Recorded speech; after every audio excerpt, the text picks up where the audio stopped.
நான் செத்தாலும் உன் வாசப்படியை முதிக்க மாட்டேன். நீ தான் செத்துருவியே.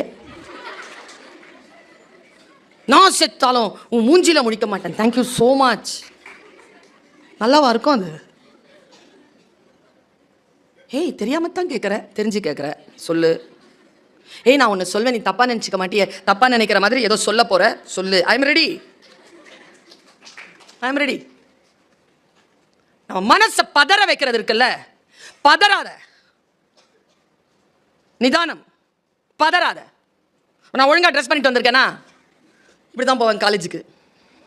இதை விட சூப்பராக போவேன். வானத்தில் இந்த பராசக்தி இறங்குற மாதிரி இறங்குவேன். என்னுடைய ஸ்கார்பியோவிலேருந்து என் டிபார்ட்மெண்ட்டில் இறங்கி உள்ளே போய் அப்படி உட்காந்து அட்டண்டன்ஸ்லாம் எடுத்து வச்சுட்டு கிளாஸ் எப்போன்னு சொல்லி பார்த்துட்டு இப்படி உட்காருவேன். எங்கள் சீனியர் டீச்சர் தான் போய் இப்போ ரிட்டையர்ட் ஆகிட்டாங்க. அவங்க சொல்லுவாங்க, என்ன இப்போ டல்லாக இருக்கிறேன், வீட்டில் ஏதாவது பிரச்சனையா?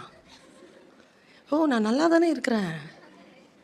அதாவது இந்த உலகம் என்ன செய்யும்னா, நம்ம முகத்தில் ஒரு சின்ன கவலை ரேகை வந்தவுடன் அது சிரிக்கும். உங்கள் எல்லாருக்கும் சொல்லித்தரேன். யார் நம்மளை கவலைப்படணும்னு வேலைகளை செய்கிறாங்களோ அவங்க முன்னால் கவலைப்படாமல் இருக்கிறது தான் ஒரே பதில். சரியா? நம்ம நாசமாக போயிடணும்னு நினைக்கிறவங்களுக்கு முன்னால் ஜெயிச்சு காட்டுறது தான் அவங்களுக்கு நாம் கொடுக்குற பதில். இல்லை, நம்மளை அழ வைக்கணும்னு முடிவு பண்ணியிருக்கிறவங்களுக்கு முன்னால் அழாமல் இருக்கிறது தான் அவர்களுக்கு கொடுக்கின்ற பதில்.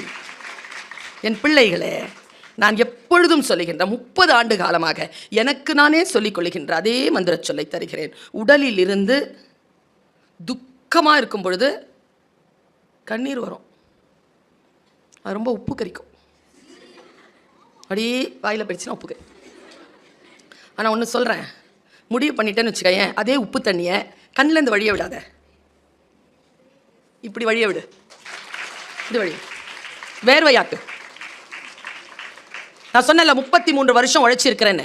உன்னுடைய மொபைலில் நான் வந்து நிற்கிறேன் அப்படின்னா, நான் ஏதோ உன்னுடைய மொபைலில் வந்து என் வீட்டிலேருந்து நிற்கல. 32 நாடுகளுக்கு பயணம், 38 மாவட்டங்களுக்கும் பயணம், இந்தியாவின் பிற மாநிலங்களுக்கு பயணம்.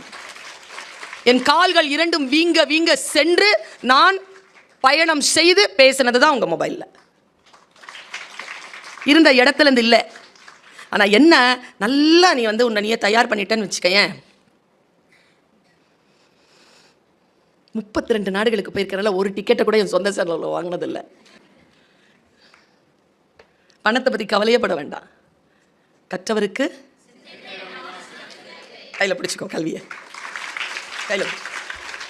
சென்ற இடமெல்லாம் சார் நாம் சில தவறுகளை எங்கேயெல்லாம் நிகழ்த்துகிறோம், அதிலிருந்தெல்லாம் விடுதலை பெற்று எப்படி இறகுகளை சேர்த்துக்கொண்டு அதை சிறகாக்குவது என்பதுதான் என்னுடைய கருத்து. அதை நான் சொல்லிக்கொண்டே இருக்கிறேன். இன்னும் ஒரே ஒரு பாயிண்ட் மட்டும் சொல்லிடுறேன். அதை நான் ஏற்கனவே பேசியிருக்கிறேன். நீங்கள் அதை சரியாக உள்வாங்கிக் கொள்வீர்கள் என்கின்ற நம்பிக்கையோடு அதை சொல்கிறேன். எனக்கு யாராவது பேசுனா கேட்கறது பிடிக்கும் பேசுகிறத விட. அதனால தான் நல்ல ஸ்பீக்கராக இருக்கிறேன்னு நான் நினைக்கிறேன்.